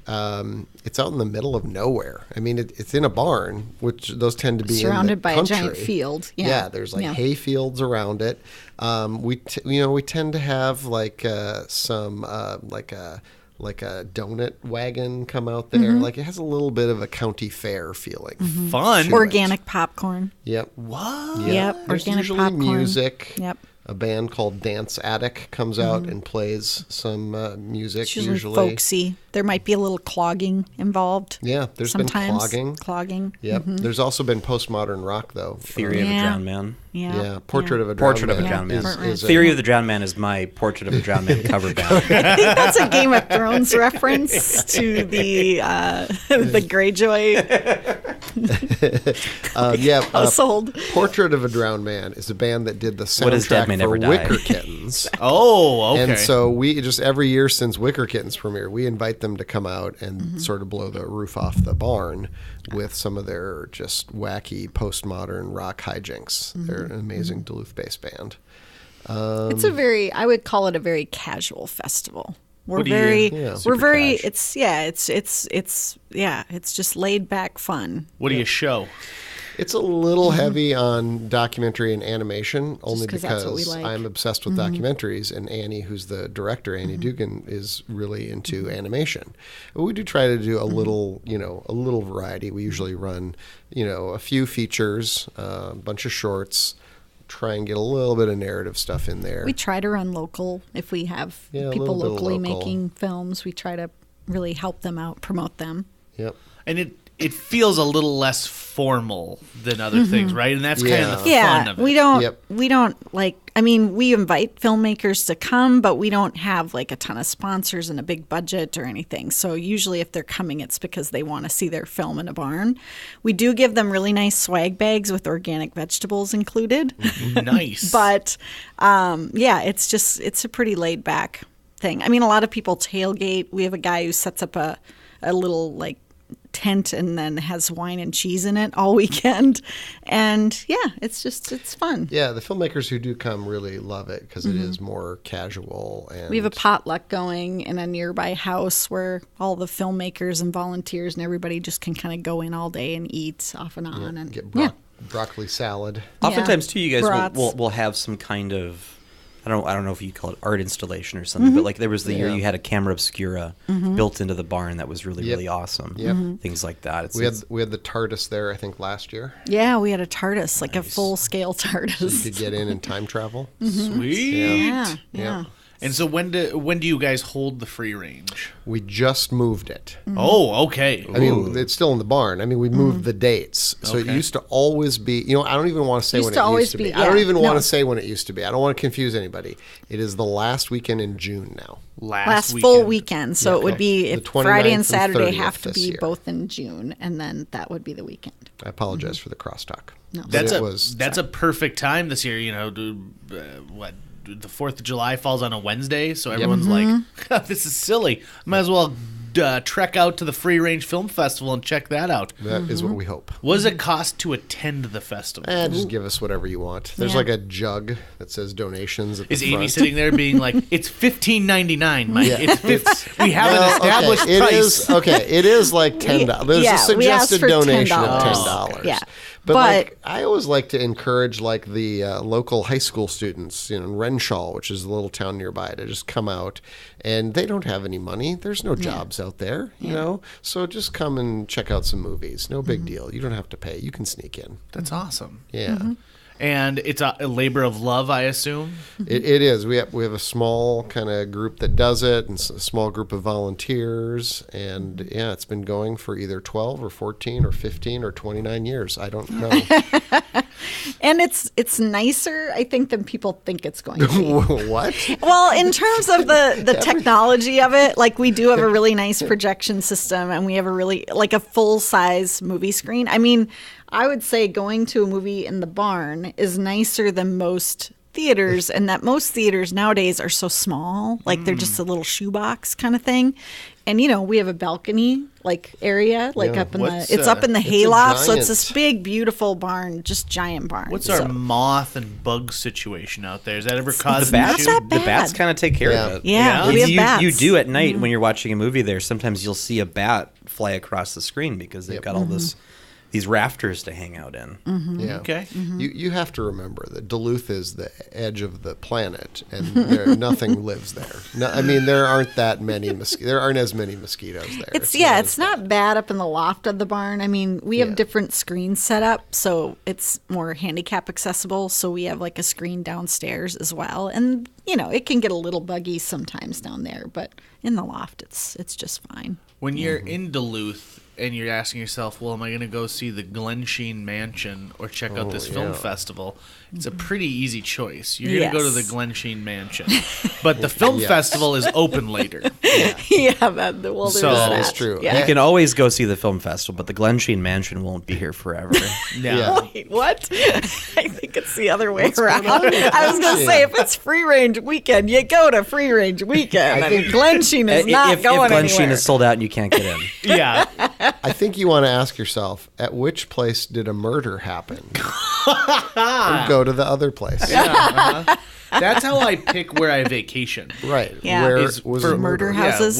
Which has less murders? Yep, Which has a exactly. chance of I think there's a being murdered? thing where you can actually seek out Airbnb type places that have been a Murdered. site of a murder. Yeah. I've got a friend who's working on a book right now where it's about him sleeping. You know that old adage of you can inherit $1 million if you sleep in Oh, this place. yes. So he's spent the last year traveling around to these famous sites of massacres and deaths and sleeping overnight and tracking his brain waves and stuff like that. And he journals about the stuff that he hears in the middle of the night. And so he hopes that that'll be a book that people will like to read. Yeah. And I said, yeah, or it could be a B horror movie.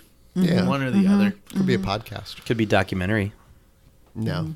I didn't say you would make it. Oh, okay. Yeah, then definitely. Yeah. Could be.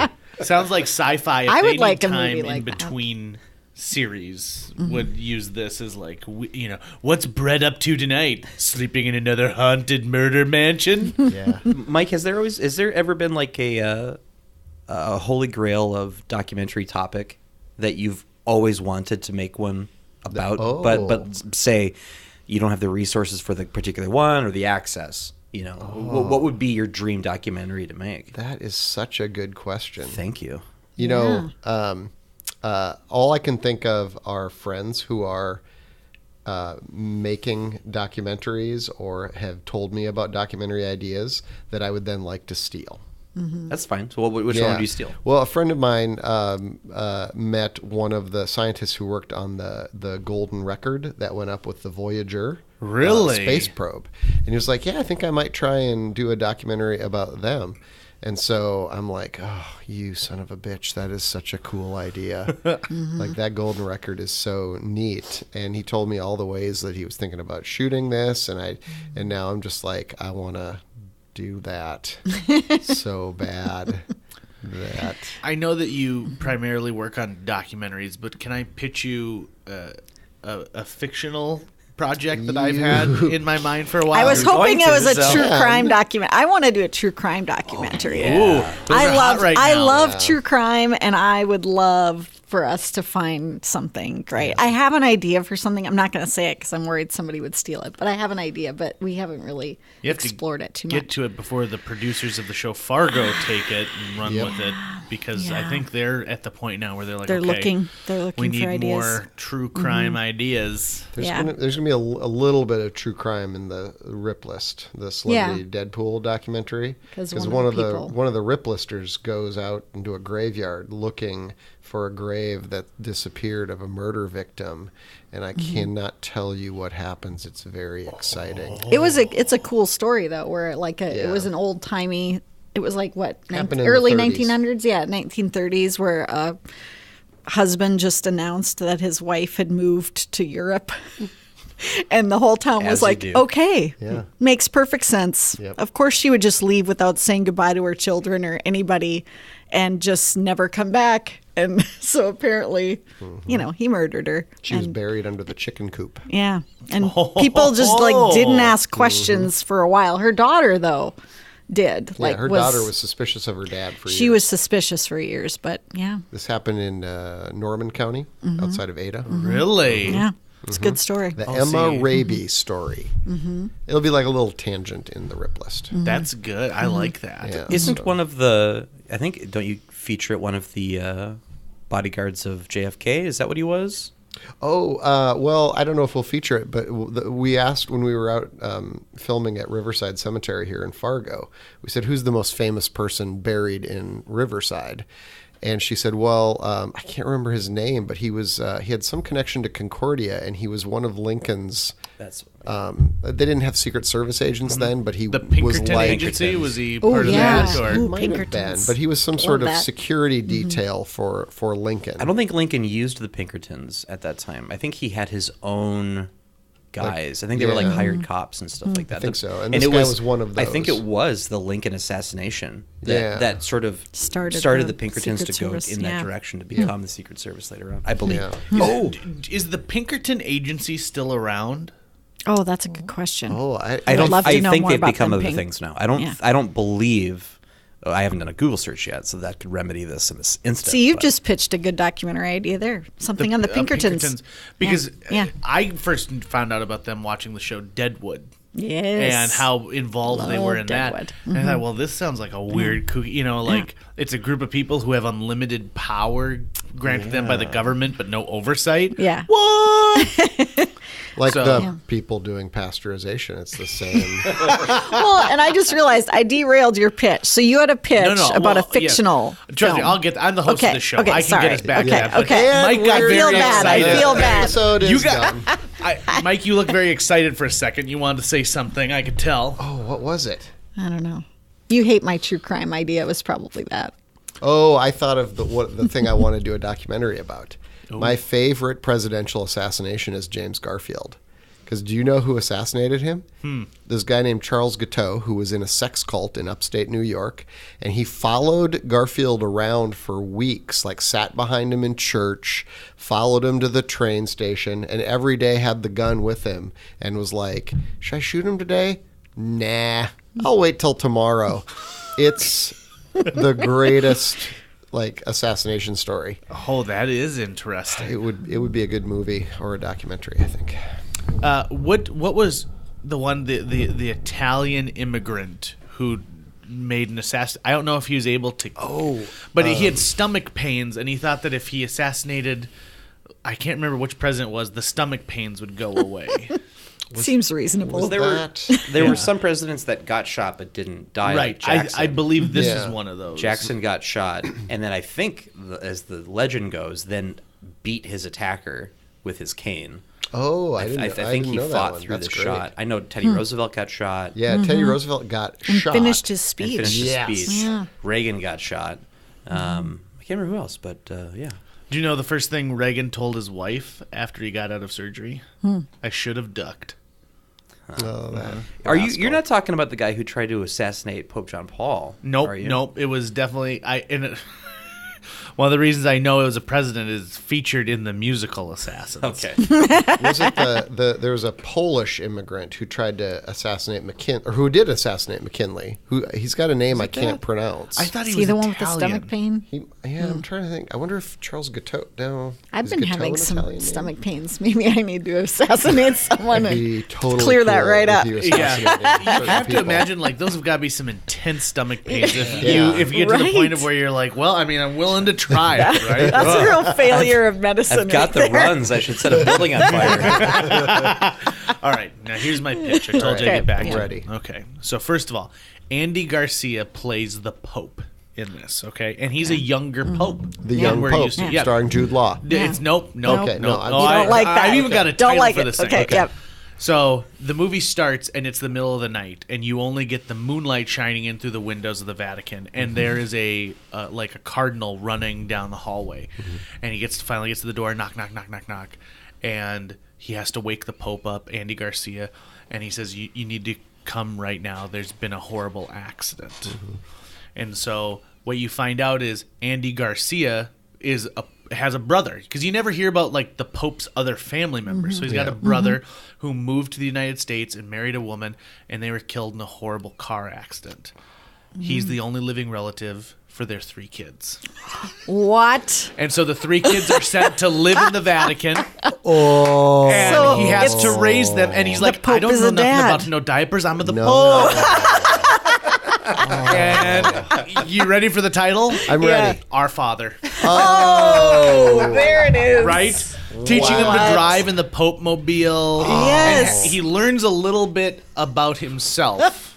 Yeah. And there's an evil cardinal, which I wish Tim Curry were still up and running, because Yeah. I think he did a great job in the Three Musketeers. But he wants to get this Pope recalled. Yeah. Because look at him, Can't he's be a got father. there's this Yeah. rap music playing now, and he's not paying attention to his popal duties. He makes a treaty with King Ralph. That would be amazing. And I'm sure John Goodman would gladly, but he doesn't be the king anymore. Just so you know, at the end of that movie, I don't know if you have watched it. I have seen it. They make him a duke. Yeah, this is embarrassing, Tucker. Yeah. It's like you This haven't is even that's a memorized great King pitch. Ralph. Yeah, but Isn't that have like- you That guys is really not good. seen Game of I love Thrones? Kings come and go and come Yeah. again. No, you're right. It's the Game of Thrones. Yeah, I'm talking, I know that Ralph Fiennes is a duke, but I don't think once you've been a king and then you become a duke, I mean, can you really just not go back to king again? Well, and sadly, who was the villain in that? Was that John Hurt? I don't know. I think it don't was. If remember. I remember my King Ralphing. I don't know anything about And King. then Peter. Oh gosh. basically the whole royal family is killed in a freak accident during a photo shoot.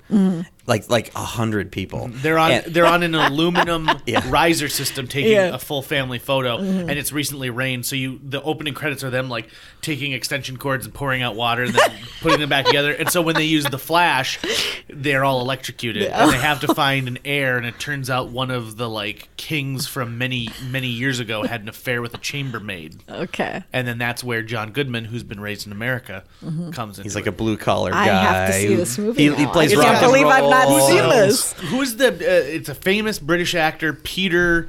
He's well respected. Peter O'Toole? Peter O'Toole is in this movie, so that legitimizes it right off the bat. Because he's kind of like the consigliere Yeah. version of whatever the crown would have. Yeah, I don't know what that would actually be called. King Ralph is hard to find because it's such a crappy movie.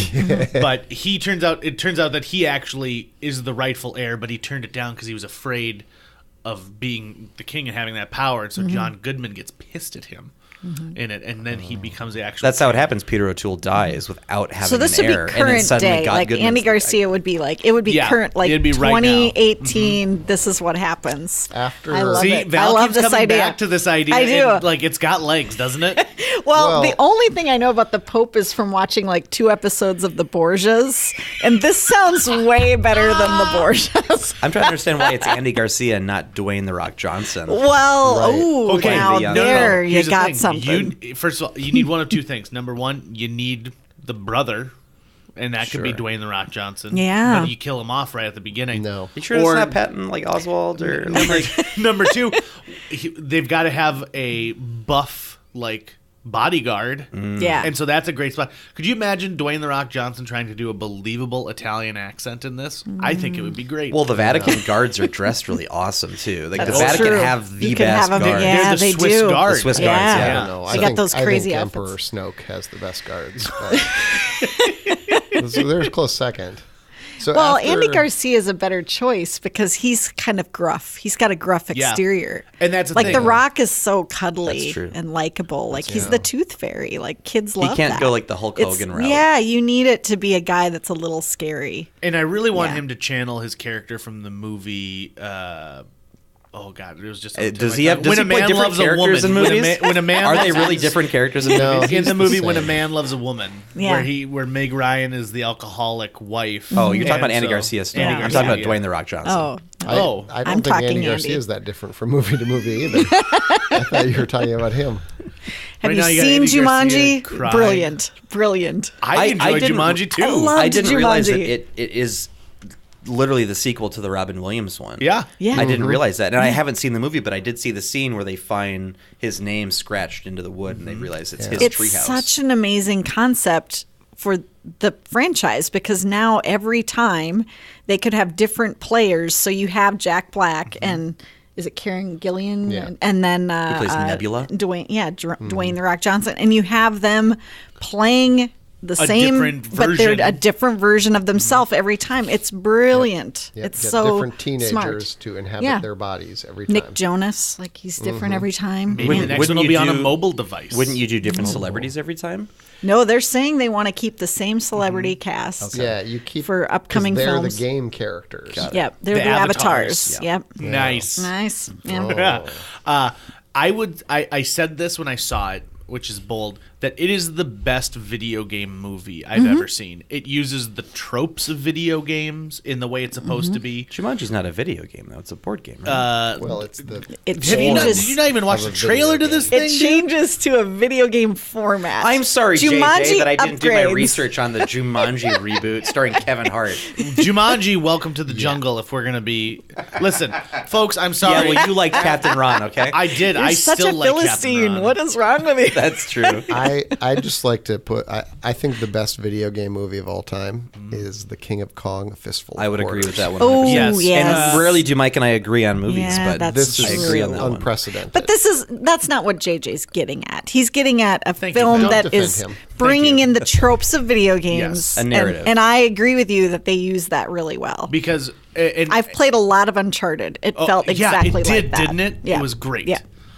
I agree that King of Kong: A Fistful of Quarters is one of my favorite movies of all time. I don't lump it in there because that's a documentary, even though it's the first documentary I ever saw that had a clear villain Yeah. and hero in I it. love that. And it takes me hours to convince people to watch that movie. Yep. But I have convinced over 100 people to watch it, and not a single person has been disappointed or didn't Yeah. go online to seek out, well, what's happened since then. There's been a lot of drama in that world actually in the past year. It's been What's really- happened in the past What? year? What I don't is know that going I've on? kept Tell up. us. So Billy Mitchell. Yeah. Yep. and a few other guys who I don't think appear in the documentary, but are like from his generation, and are really tight with Twin Galaxies.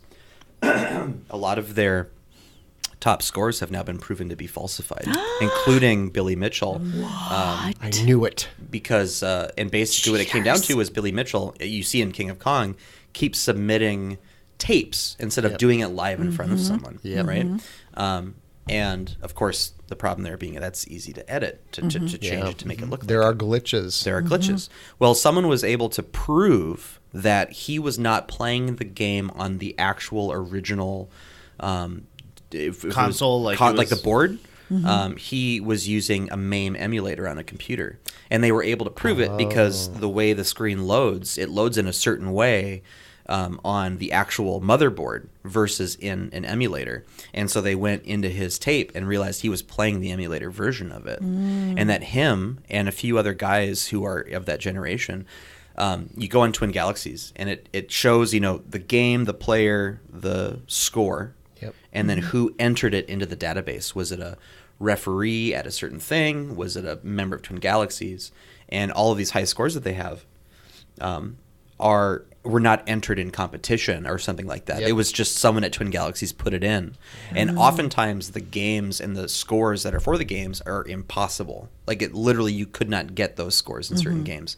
So Billy Mitchell has fallen pretty hard just in that community in the Really? past year. Wow. And he's been doing interviews saying, no, it's not true. I don't cheat, blah, blah, blah, blah, blah. But then play it live, dude. then play it live. Right. Yeah. Yeah. That was even yeah. an issue in King of Kong. It was. He never played live. When- Steve Wiebe was like, "Come here and play." Yeah. All Come there on. in the movie. Yeah. This is the best movie of all I want to time. say, what year did that movie come out? I want to say 2005. Okay. No, it was after that because I was working at the Fargo Theater. I want to say it was like 2008 because I begged Margie Bailey to bring it. Yeah. And I said, I found a group that would rent us a Donkey Kong machine, and I was like, we will make thousands of dollars off of this yeah. Donkey Kong machine Oh, in the yeah. lobby. Yeah. So- And we ended up getting Dolphin Story instead. So I want to say it must have been like 5 years after the movie came out, and the filmmakers wanted to do a little retrospective on it. And so they got all of the people in the documentary back together at like a convention because Billy Mitchell was about to reset the world record on something, and he did it Of course publicly. he was. This was Yeah. a public he one. did. Okay. So a friend of mine who works out in Detroit ended up getting he often gets hired to go shoot stuff for like Oprah or whatever else, like little tiny things that get sent back to the main station. So he got sent to this thing to shoot some footage for them. And Mr. Awesome showed up with a yes. plaque Oh, Mr. that he had Awesome. made awarding Billy Mitchell like biggest asshole in the universe. Yeah. And he That got is barred from the event Oh. by Billy Mitchell. He's because he always was getting So barred. So my buddy like took Yeah. a photo of him holding the plaque and sent it to me, and he got to meet every member. He said Steve Wiebe is exactly like he is in the doc. He's a nice guy. Yeah. He's calm and cool and collected. And Billy Mitchell is exactly as you see him in the doc. Wow. He's got the American flag tie. He hasn't Yeah. changed his Selling the hot hairstyle. sauce. The He's hairstyle is still the He same. hasn't gone bald or anything. USA is Yeah. still his initials for video game. Can I tell you? I bet he's a Trump voter. Oh, there's no way he's not. Yeah. No way he's not. He's got to be. Yeah. I just want to tell you about one career highlight that just seems appropriate please now. do. So, the documentary that's currently going around in festivals, Kinderchomper. The subject of the film, Joe Clander somehow convinced a video game designer to make a video game tie-in of my documentary. What? So there's a Kinderchomper Atari 2600 video game that'll be for sale in probably a month or two. I don't know when.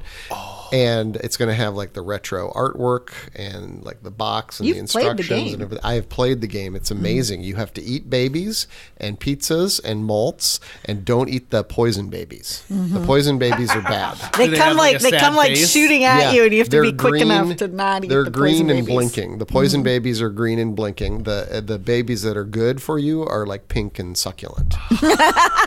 And it's kind of like the video game Journey Escape. I don't know if anyone ever played Journey Escape. It's based on the band Journey.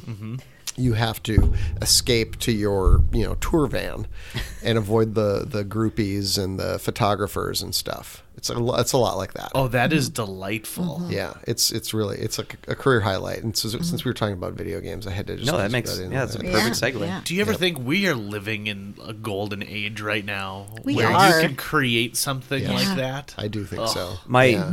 For as far as video games go, I mean, I was one of the generation who we played on cartridges, Sega's, Nintendo, Yeah. and to me, that's still my favorite kind of gaming. I like modern day video games, but I continue to go back to the old ones. Yep. And I want to say in 2009, a group of people made a new game for the Sega Genesis. Oh, Like you can Love it when that still happens. there's That's whole amazing. communities out Yeah. there Yep. who have reverse engineered all these machines and how they work, and will now develop new games. Yeah, there's and that you new- could get flashed onto a cartridge and play just like you Yep, would. Yeah. that's what's happening. I mean, this guy's just manufacturing them himself. I mean, Atari didn't like reopen the factory or anything. I just wanted to be clear.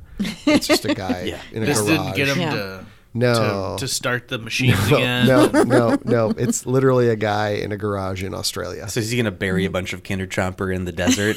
I hope so. We got a So documentary somebody there. can do something. I hope See, so. I like playing old stuff for a little while, but then I get restless with it. Like whenever I get out my old Coleco and I think this is gonna be great, and I play for like 20 minutes, and I'm like, this is no Uncharted, or this is no Red Dead Redemption, or Last of Us, Oh, or Val, you and I are like BFFs because we are. I am currently replaying through Red Dead Redemption because You're anticipating the new one. the new one it's gonna be amazing. But I just watched Westworld, and the whole time I was like, I mean, this is fine, yeah. but it really makes me want to play the video Yeah. game that far surpasses the Yes. storytelling. It We is of the 100% series. had that conversation watching Westworld. I was like, all I keep thinking about is Red Dead I Redemption. just don't think Westworld's very good. No, No. I The video game is better for Yeah, sure. for sure. And that I don't think that very often. But But no, they're coming out with the new Red Dead. Yeah.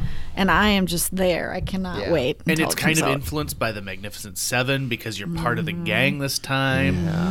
Every time they push back the release date, I get a little sad. But I've already pre-ordered it. I've already have. paid my $60 to get a hold of this thing. I was disappointed because I was all ready to buy the whole PS4 VR bundle Yeah. to play Red Dead with it, and then found out they're not even doing a VR bundle for or they're not doing a VR version of Red Dead. So that's They a have an bummer. awesome VR version of Batman. I have heard that. Yeah. I've played that one. Oh, have you? That one's fantastic. This room that we're in this old Denny's that closed down, the CVS. We used to have a VR setup in here, so I played the Batman game, and it's Nice. insane. Yeah. You start as Bruce Wayne in like a main foyer in the mansion, and Alfred comes up to you and is like, "Hey, we have to go do something," and then you have to go over to the piano and like press keys, and then you lower into the Batcave. yeah. And then you are suiting up as Batman while you're going down. And then you have to solve a murder. Basically, you're going from like area to area, looking for clues, trying to piece together a murder. We've got all Batman fans here. Yeah. What's everyone's favorite Batman version? Actor. No. Or the actor or the any movie? version of Batman. Does anyone have a favorite? Mask of the Phantasm, Kevin Conroy. High five. Me too. Yeah. I think to me that is the best Batman film because Batman the animated series knocked it out of the park. Kevin Conroy's the best Batman. Yeah. What about you guys? Well, I've not mean, watched. you know where I've we not watched stand. the animated series, so now I feel really like out of my depth. You here. could go straight to Mask of the Phantasm. And watch that movie. Really? Seriously, you Yeah. could. Yeah. Oh yeah. Yeah. It's like a standalone Yeah. Batman story. Okay. And Okay. it's got Mark Hamill as the Joker. Well, yeah, He's I've the heard best he's Joker. amazing. Yeah. Come on, Yeah. Bats. Yeah. Can I just be the jerk who's like the comics that Denny O'Neil wrote in the 70s? I think that's just the best version when he's dating, I think her name was Silver St. Cloud.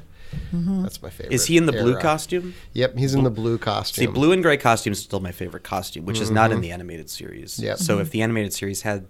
Okay, I'm going to add an addendum here. Okay. Because I love Mask of the Phantasm and I love the animated series. But I like Batman Brave and the Bold more than the animated series TV show.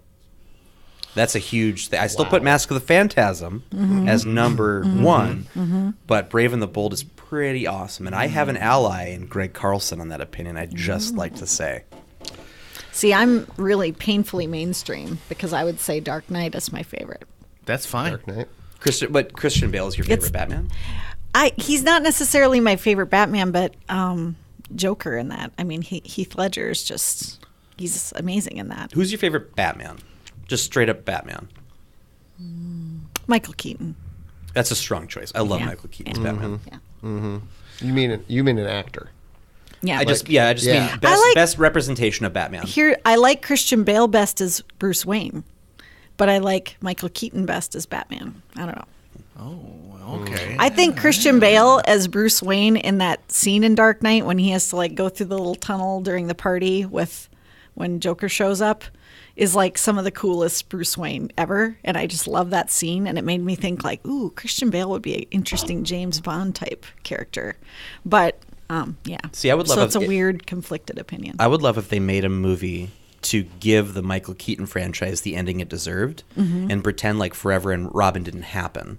And then have now Batman is aged and he's Michael Keaton doing Birdman basically. Yeah. But I would love to see one more Michael Keaton Batman. Oh, that Yeah. would be amazing. Yeah. And I think Yeah. he's ripped enough that he could do that too. He was great in Spider-Man: Homecoming. Awesome Like in he was Spider-Man just Homecoming. amazing So in good. that as That's the one of my Vulture. favorite I mean, superhero movies. yeah, it Yeah. is. It's so I think just solid. Thinking about Spider-Man, and now Michael Keaton's my favorite Batman too.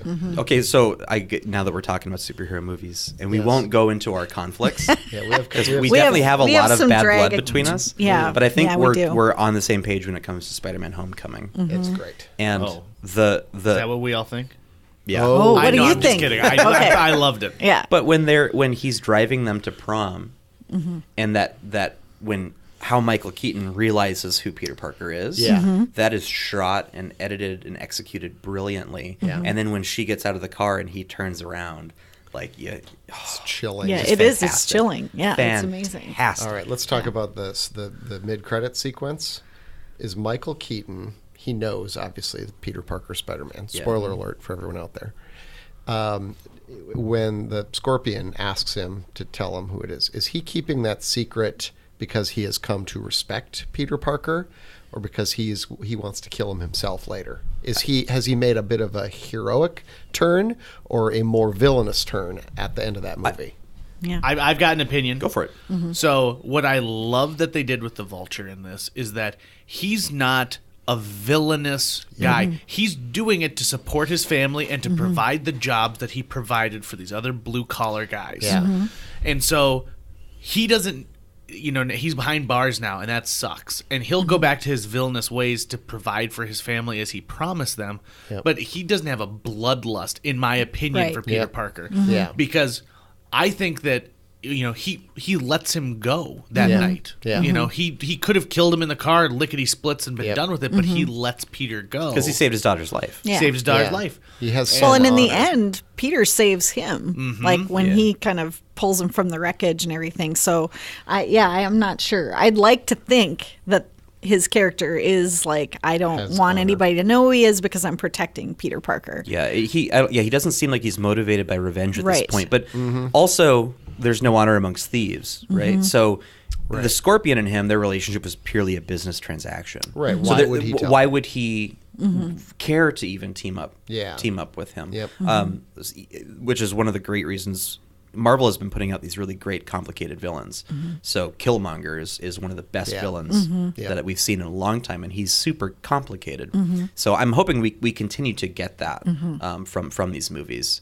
I'm hoping that they can take a character like Thanos, who is just, he's a megalomaniac, ultra powerful space general, and find a way to complicate him or to make him not necessarily one that you care about, but like a Mike Scholtz documentary, a character with layers to him. Why you gotta shove him in a box and call him a space general? He's just an awesome general, whether he's on space or on Earth. He's just a great general. Listen, why does he have the to be a tactics are space different in space and on the ground. one? Agreed, but do you think that he works well in both mediums? I think if you've achieved the rank of space general, you had to go through space like Earth land general, like land general, water general, fire general. So he's General Lee, a good general. Yeah.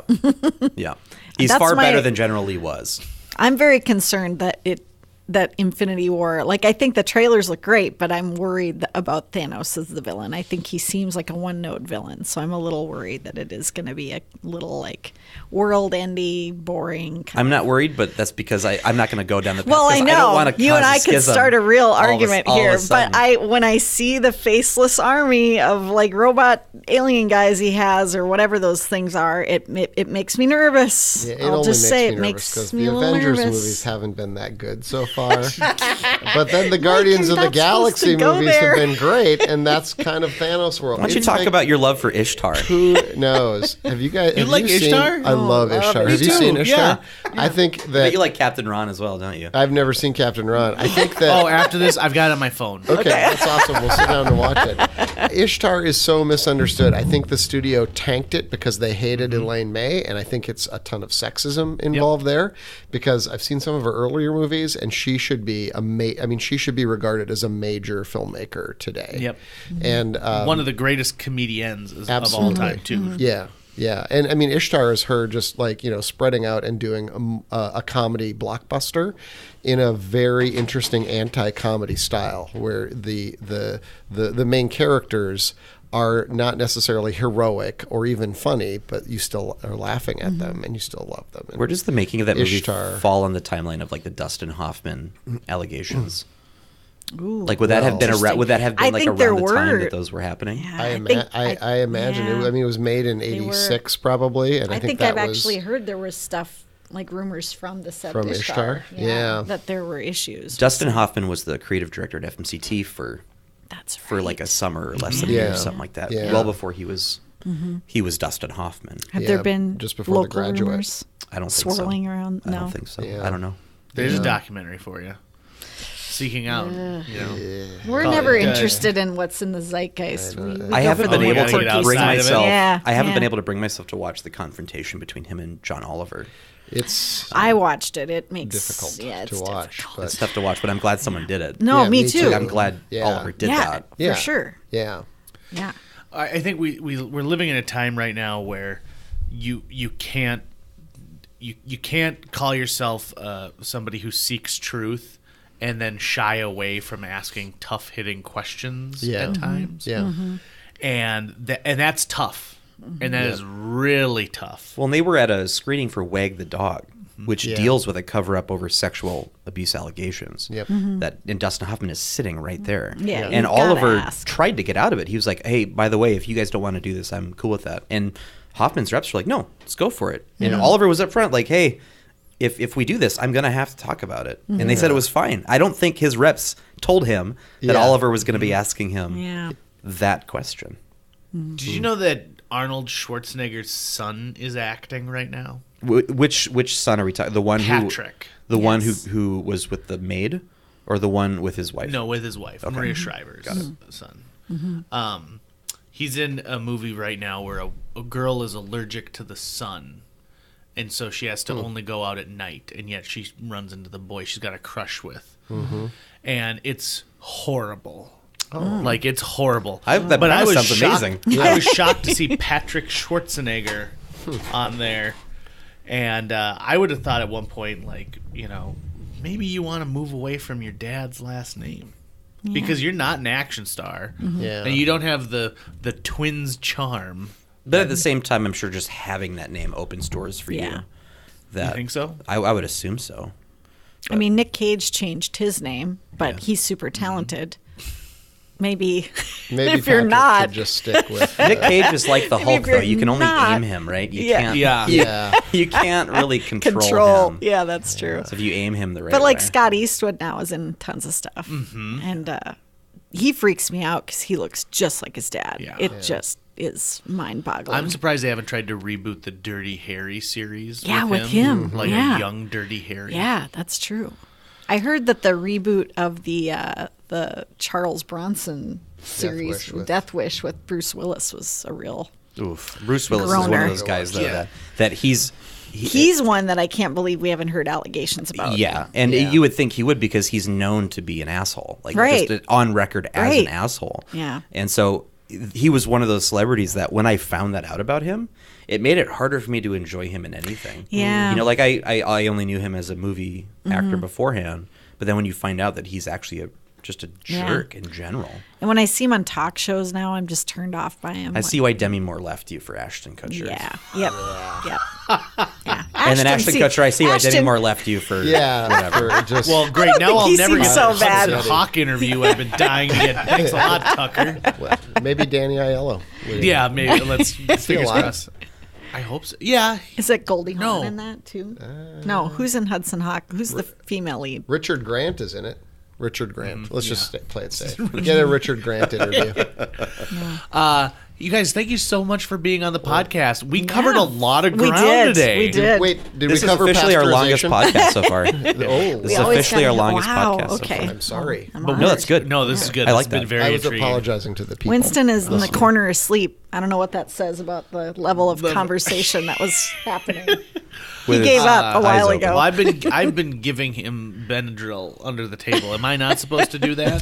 That's It's fine. fine. Guys, before we cut out though, Mm-hmm. could you maybe let us know like where people can find your work online, the free range documentaries, all that stuff? Yes, I just figured out how the internet works and made a website for myself, MikeScholtz.com, MikeScholtz.com, and you can find my Twitter and Instagram links there. Yeah. I'm sure if you Google Wild Bill's Run, Yeah, you Chopper, can just use the Googles.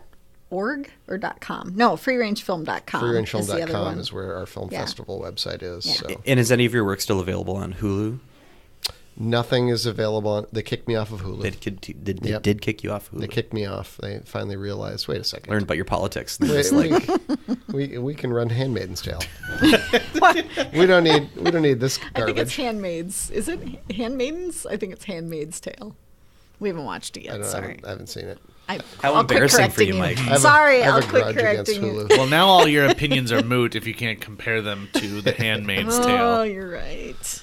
And okay. Val, Yeah. people where can they find you? Just at Val Coit, I think, on Twitter. And yeah, that's about it.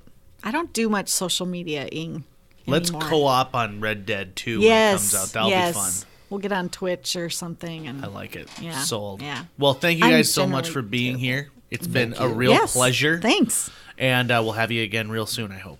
Sounds good. All right. Cool. That's going to wrap it up for today's show. For more info, including how you can help us keep the lights on by donating to our Patreon, visit our website at www.jjmeetsworld.com or hit up our social media. We've got Twitter, Facebook, Instagram, all the sites that the kids are using these days. If you'd like to stay up to date on new episodes of JJ Meets World, don't forget to subscribe to us on iTunes, Google Play, YouTube, really wherever you consume the podcast that you love. JJ Meets World is produced every week by Tucker Lucas. You can find out more about Tucker's work by checking out www.moonbasemaria.com. If you want to reach out to JJ, you can go to www.linebenders.com and click the contact button. I guess that when we end an episode, it should have something that feels final. But